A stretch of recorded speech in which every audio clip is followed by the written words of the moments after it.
জোরপূর্বক গুমের ঘটনায় সাবেক প্রধানমন্ত্রী শেখ হাসিনার সম্পৃক্ততা খুঁজে পেয়েছে গুম কমিশন। শনিবার বিকেল ৫টায় অন্তর্বর্তী সরকারের প্রধান উপদেষ্টা ডক্টর মোহাম্মদ ইউনূসের কাছে গুম সংক্রান্ত কমিশন তাদের প্রথম অন্তর্বর্তী প্রতিবেদন জমা দিয়েছে। অবসরপ্রাপ্ত বিচারপতি মইনুল ইসলাম চৌধুরীর নেতৃত্বে ৫ সদস্যের কমিশন ঢাকায় রাষ্ট্রীয় অতিথি ভবন যমুনায় প্রধান উপদেষ্টার কাছে আনফোল্ডিং দ্য ট্রুথ শীর্ষক প্রতিবেদন হস্তান্তর করে।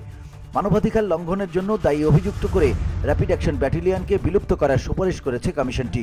এর আগে ৫ নভেম্বর সকালে গুম কমিশনের সম্মেলন কক্ষে এক সাংবাদিক সম্মেলনে কমিশনের চেয়ারম্যান বলেন, ১ অক্টোবর পর্যন্ত ১,৬০০-র বেশি গুমের অভিযোগ পেয়েছে গুম কমিশন। এরই মধ্যে সাক্ষাৎকার নেওয়া হয়েছে ১৪০ জনের। আরও খতিয়ে দেখা হচ্ছে ৪০০ অভিযোগ। ২০০৯ সাল থেকে ২০২৪ সাল পর্যন্ত গুমের ঘটনাগুলোর সঙ্গে পাশের দেশের কোনো সংশ্লিষ্টতা আছে কিনা তাও খতিয়ে দেখা হচ্ছে। একই সঙ্গে জিজ্ঞাসাবাদ করা হচ্ছে বিভিন্ন বাহিনীর সদস্যদেরও। সেদিন তিনি জানান, DGFI, RAB, police, DB, CTTC, সিআইডির কর্মকর্তারা গুমের সঙ্গে সংশ্লিষ্ট ছিলেন। রাজনৈতিক কারণ ছাড়াও সরকারের সমালোচনা করায় অনেকে গুমের শিকার হয়েছেন। কমিশনটির চেয়ারম্যান জানান, অনেক জায়গায় আলামত ধ্বংসের চেষ্টা করা হচ্ছে।